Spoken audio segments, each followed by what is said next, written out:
Good morning. It's Tuesday. It's Tuesday. You never start. I always have to start. Yes, that's your job. It is? Yes, I thought you knew that. It's not in the job description. Oh, so it's part of your job description. Uh-huh. How was your workout? Workout was good. Yeah? Yeah, I did, I had to think. I did 15 minutes cardio. Blitz was in there.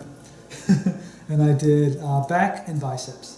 And a little bit of forearms. A little bit of forearms. Yeah. What's going on with your wrist? I don't know, it was complaining. Did not want to do that Didn't wrist want to do movement. forearms Didn't- today. Was not happy about it. Hey, Laura. It's Good good morning, to see Laura. you this morning. Allison's here. Yeah. Yay. Hi, Allison. It is sunny, but a little chilly today, but that's okay. Today at the gym, I did legs. And I had a pretty decent leg workout. Hey, Valerie, it's good to see you this morning as Valerie. well.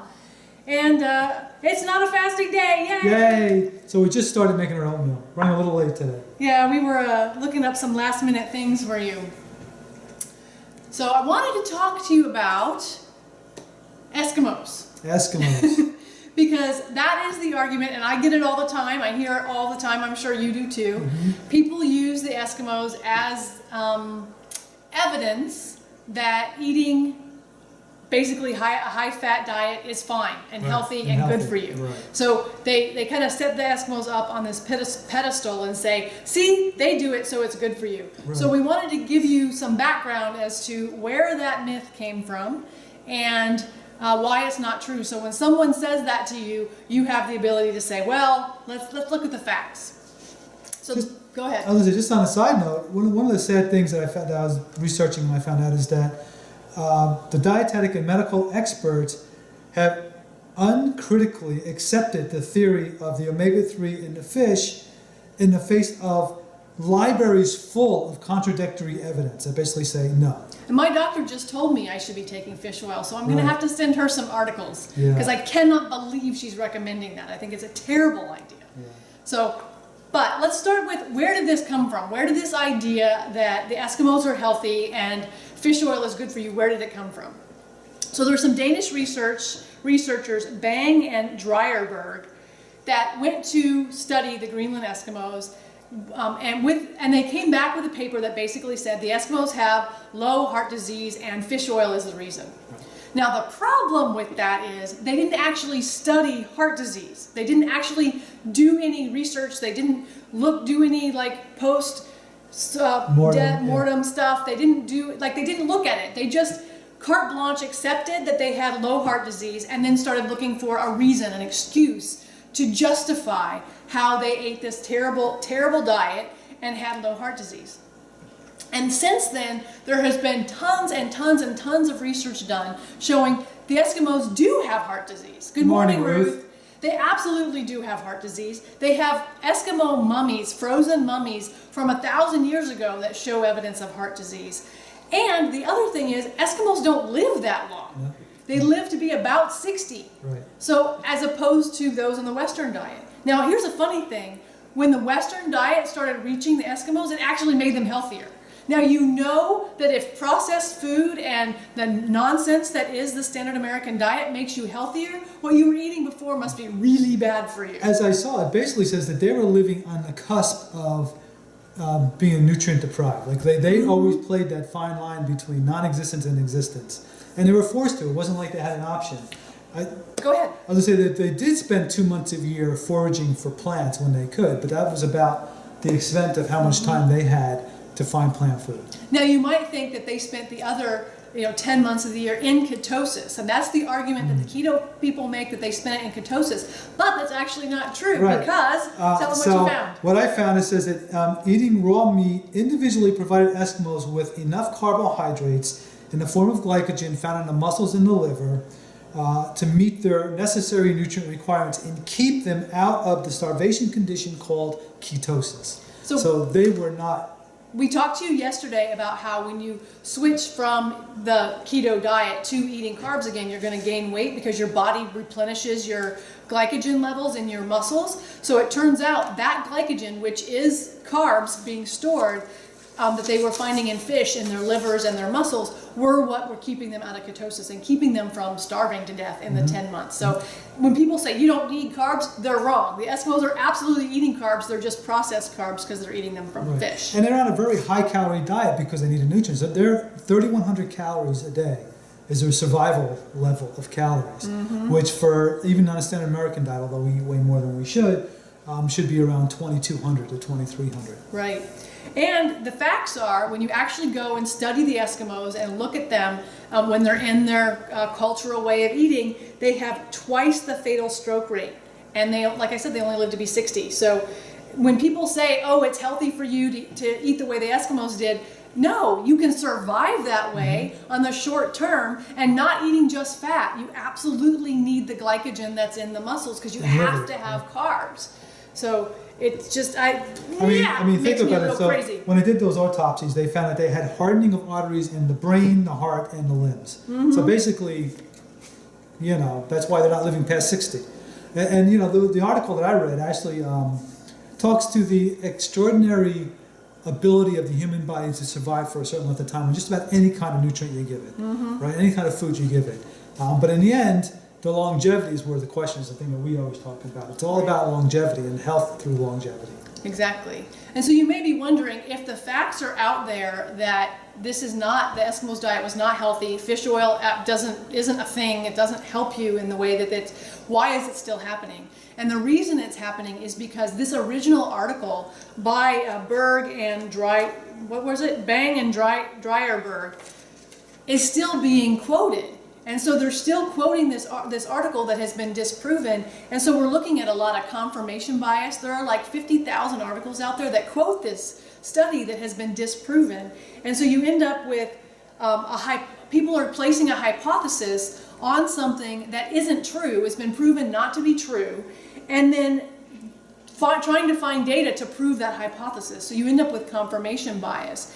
And so it's really frustrating to me that people out there, and they're not being like, people who say this to me, and they usually say it in this really haughty, obnoxious, I don't know what I'm talking about, I'm stupid, and they're going to inform me and I should do some research kind of way, and they start trotting out this Eskimo stuff, and I'm like, it's not true. It's not true. No, and it's like telling me the world is flat. And like I said, there are libraries full of evidence that basically says this is not true. So if you even spent a half a minute doing the research before you do something like a keto diet or something like that, you would discover that this is not a safe way to pursue. And as we said, yes, you're going to lose weight on the short term, but you're losing weight at the cost of long-term health. And because you're going into starvation mode. Right. And even the Eskimos did not go into ketosis. So anybody that believes that they were in ketosis, that's wrong. Do your research and find out for yourself if you don't want to believe us. Yeah, it's just that's not the way it was. And so when people say, and people say it to me all the time, your body doesn't need carbs. Yes, it does. And I can't tell you how excited I am to learn, and I guess I should have realized it, but to just actually see it in black and white, that when you eat animal protein, eat the muscle, you're getting glycogen. There are actually carbs, readily to be burned carbs in the muscle. Not enough to maintain a healthy lifestyle. No, not healthy. But enough to survive. Keep you alive. And that's what that's basically everything I see is what it's saying, is they were kept alive. They didn't live long, and they were kept alive with basically living with cardiovascular disease and waiting for the end. The end, yeah. So if you want to live a long time, then you're going to want to look at the blue zones. And the blue zones are the places where the people live the longest. And those are people who are eating mostly carbs. And hardly any animal products, if any at all. Right. And so that's what I would invite people to compare is look at the Eskimos and how poorly they lived. And is that the life you want to lead? Do you want to just barely survive? Or do you want to thrive and live a long time and have your body function at its optimal level? That is my goal. That's my goal too. Is to thrive at the optimum level. And the thing to keep in mind is, so they're dying at 60. Well, we have modern science. So you can be in very poor health, in wheelchairs, losing limbs, not being able to walk up steps, all that for the last 20 years of your life and live to be 80. That's valid. And also spend thousands of dollars a month on medications. That's what big industry wants you to do. That is their goal for us. Their goal is not to have a bunch of healthy people running around playing tennis in their 80s. That's true. It's true. So yeah, you can survive on the Eskimo diet, but you will not thrive on it. Your body will not function long term. Hey, Chelsea, what are you saying?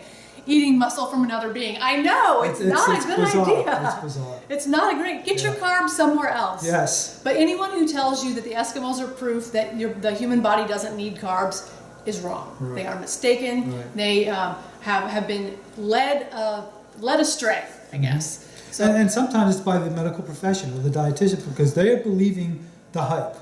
You know, unfortunately, I'm speaking from my own experience, and what I believe to be true is they don't go beyond what they learn in school, which is basically what the pharmaceutical companies and the big food is paying to teach them, which is eat your eggs, eat your milk, eat your meat and all this stuff. yep, absolutely. Very few spend the time to go out and find out about real nutrition, real health, and what keeps the body strong.